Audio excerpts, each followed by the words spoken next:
A Kentucky soldier forever tied to two horrible incidents in the Civil War, the Andersonville prison and the Sultana steamboat disaster. An artifact in our collection at the Kentucky Historical Society brings those two stories together.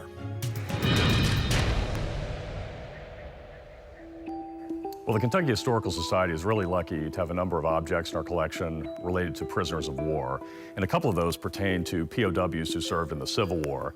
One very unique item we have is a wooden block that was carved by a Union soldier in the 6th Kentucky Cavalry named Edmund Parrish.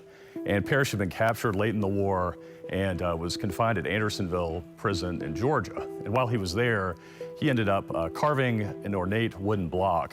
Spending his time, he was probably bored, probably hungry, so he filled his hours by carving this block. The block includes names of battles in which he probably participated in Tennessee, also has an eagle and a shield on it. We do know a little bit about Edmund Parrish. He rose through the ranks in the 6th Kentucky Volunteer Cavalry.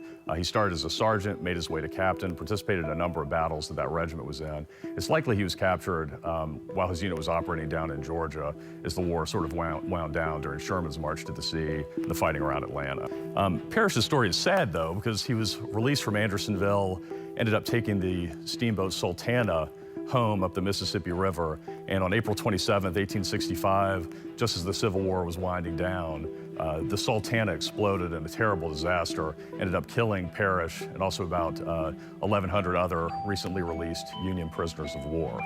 We're not sure how the Kentucky Historical Society ended up getting this carved wooden block from Captain Parrish.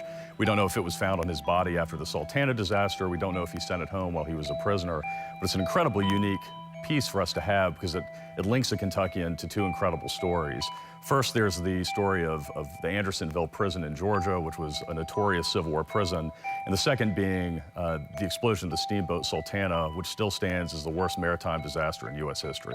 To learn more about this Civil War artifact, visit us online at history.ky.gov.